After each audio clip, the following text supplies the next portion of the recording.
Today's mantra is I belong to the one I am. This month's mantra is a little bit different.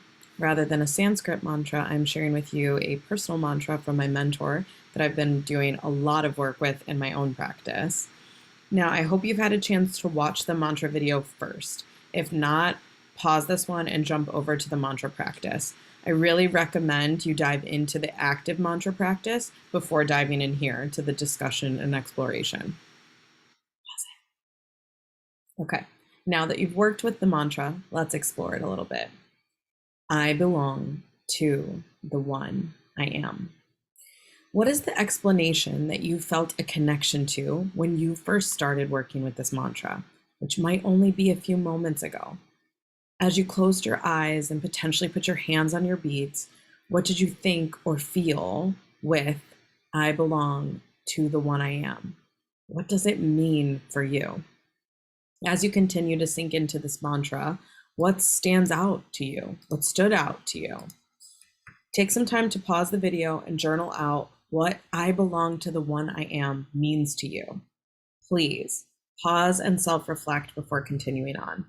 This mantra in particular really supports us in the space of self-exploration and understanding, so don't miss out on this opportunity.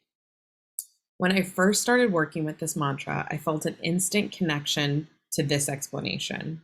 I belong, or come from, or am a part of the divine oneness, the divine being, the God source, for I am that oneness. I am the God source. I am both the ocean and the drop in the ocean and the ocean within the drop. As I've continued to explore this mantra, I've found that the meaning grows, shifts, changes, and alchemizes. What I feel connected to on a specific day, even in a specific mantra practice, really speaks to me, gives me guidance, and shows me where I am. So let's explore that first one a little bit more. I belong, or come from, or am a part of the divine oneness, the divine being, the God source. So I belong to the one that I am. Really, for me, in this explanation, says that I belong to that which I believe in, for I am a part, or a part of that which I believe in is within me. So I love the back and forth of that I am both the ocean and the drop. We are the individual drop. We are the individual. We are also the ocean, consciousness, awareness, the soul, the source. We are the drop in the ocean. So when we are a part of divine oneness, when we are the drop, we are also included in the ocean. We are also the ocean within the drop. God consciousness, awareness, the collective, all of these beautiful explanations are completely contained within us and are also something that can only be achieved outside of us. What I mean by that is that we are source within the physical temple.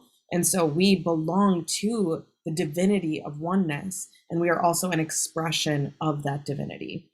We are an individual, but we are also part of the collective. Both are deeply inherently true. I am both the ocean and the drop in the ocean and the ocean within the drop. All right, on to an additional explanation. I belong to the one I am. What I am creating of myself, I belong to, so that the more intentional I am with the creation of myself, the more aligned to what I define sacred I am, and thus I belong to. This really supports me in connecting to my motivation, my commitment to self. For what I am creating, I belong to. So let's make it good. Let's make it right. Let's make it sacred, what we're creating for ourselves, for we do belong to it. An additional explanation. I belong to the one I am. As a part of Earth School, I have a sacred body temple, and I belong to this one that I am in this form. This is myself, my expression of self. I belong on this ride to this vehicle. As I belong to it, so should I care for it. Let's do one more. I belong, have deep connection, origin, and ownership to the one I am. Who and what I am owns who and what I am. Speaking to the sovereign being within myself, that I am my own owner, that I belong to my sacred self. This frequently reminds me that I am in the conscious creator role. It's my duty to create consciously for myself. When I start to follow the path set out for me by others, or listen to others, or take on their judgments and shame, I come back to the fact that I belong to myself, the one I am. Truly, this exploration of what this mantra means is never ending. I encourage you to use the comments section to share what this means for you, what you felt and heard, and how you explored this practice and continue to explore this practice.